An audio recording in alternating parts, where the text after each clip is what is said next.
The old woman sat hunched over her cluttered desk, her gnarled fingers tracing the faded lines of a worn map. "The Whispering Woods," she rasped, her voice like dry leaves scattered across pavement. "They say the trees there weep for the souls lost within." A young couple, Emily and Jake, scoffed. They were seasoned hikers, eager to conquer the notoriously difficult trail. "Just an old wives' tale," Jake scoffed, shouldering his heavy backpack. The woods were eerily silent, an oppressive stillness broken only by the occasional snap of a twig. As they ventured deeper, the air grew heavy, thick with an unseen presence. Emily shivered, clutching Jake's arm. "Did you hear that?" she whispered, her voice trembling. A low, mournful sound echoed through the trees, like a chorus of unseen voices. The ground beneath their feet grew spongy, their boots sinking into the soft earth. As the sun dipped below the horizon, casting long, skeletal shadows, they stumbled upon an abandoned cabin. Desperate for shelter, they barged in, the floorboards groaning beneath their weight. Inside, dust lay thick on every surface, cobwebs draped like ghostly veils. A single window, high on the wall, offered a sliver of moonlight. As they settled for the night, a chill draft swept through the room, extinguishing the flickering candle. In the darkness, Emily heard a soft scratching sound like claws against the wood. She squeezed Jake's hand, her heart pounding. Then a whisper, barely audible, slithered through the air. "You shouldn't have come," it hissed, the voice close, too close. Jake scoffed, trying to sound brave. "Go away," he muttered, but the whisper persisted, growing louder, more insistent. "You can't escape," it hissed, and then a blood-curdling shriek pierced the silence. Emily and Jake exchanged terrified glances. They scrambled to their feet, desperate to escape the cabin, but the door was locked, as if sealed shut from the outside.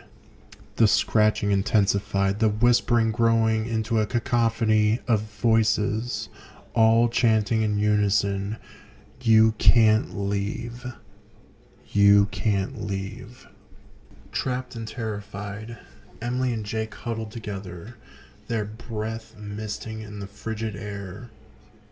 The voices grew louder, closer, until it seemed to emanate from within the very walls of the cabin. Then silence.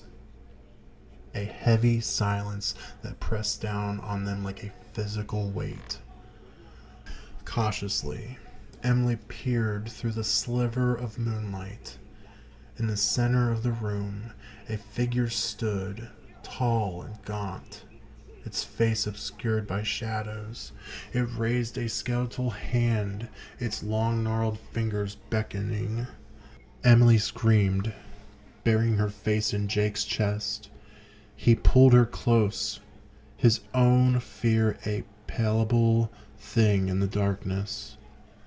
The figure took a step closer, its whisper growing into a chilling roar. Emily and Jake squeezed their eyes shut, bracing for the inevitable. But the roar never came. Instead, a strange calm descended upon the cabin. The whispers faded, the scratching ceased. When they finally dared to open their eyes, the figure was gone. The cabin was empty, the only sound the crackling of a dying fire. Shaken but unharmed, Emily and Jake stumbled out of the cabin, eager to put the terrifying ordeal behind them. As they fled the Whispering Woods, they swore to never return. But as they looked back, They could have sworn they saw a figure standing in the doorway, watching them go, its eyes glowing with an eerie, malevolent light. And they knew with a certainty that chilled them to their bone that they weren't alone.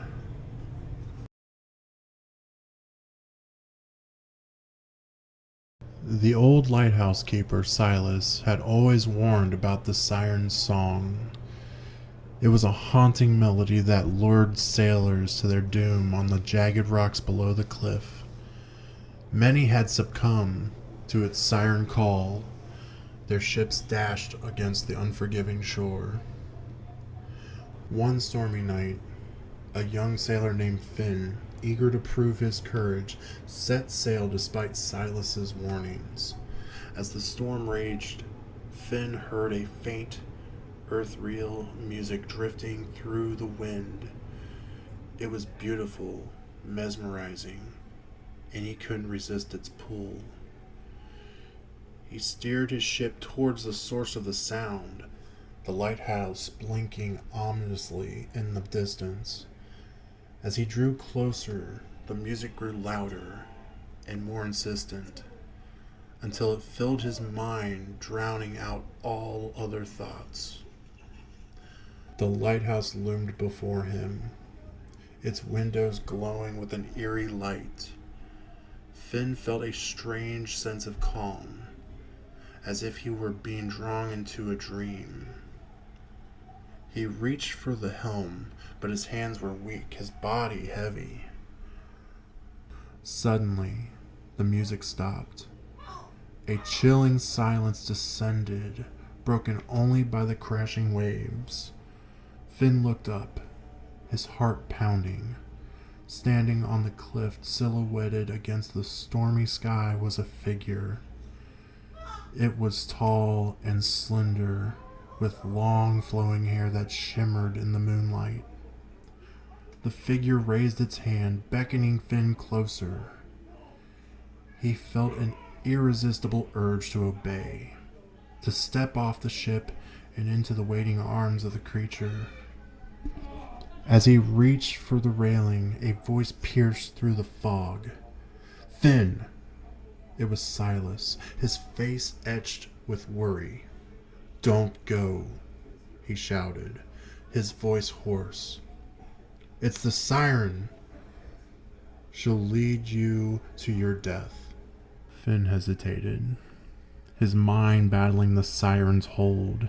He looked back at the figure on the cliff, its eyes glowing with an otherworldly light.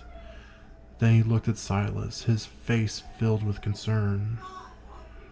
With a surge of willpower, Finn broke free from the siren's spell.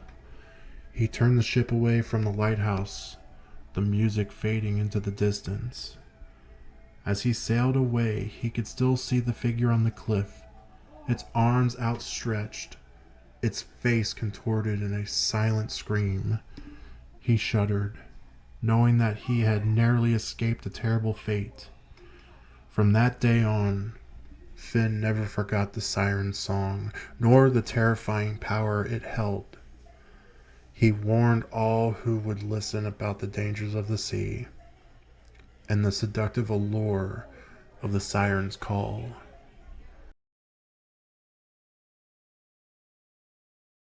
The old Victorian house creaked and groaned under the weight of a century of secrets. Inside, a young woman named Alara unpacked boxes, her heart pounding with a mixture of excitement and dread. She had inherited the house from a distant relative, a reclusive artist who had died alone under mysterious circumstances. As Alara explored the dusty rooms, she felt an unsettling presence. Whispers seemed to follow her down the echoing hallways, and shadows danced in the flickering candlelight. One night, she awoke to the sound of a mournful melody, a haunting tune that seemed to seep from the very walls of the house. Driven by a morbid curiosity, Alora began to investigate. She discovered a hidden room behind a bookcase in the library, its walls adorned with strange symbols and disturbing paintings. In the center of the room stood an antique music box, intricately carved and inlaid with precious stones.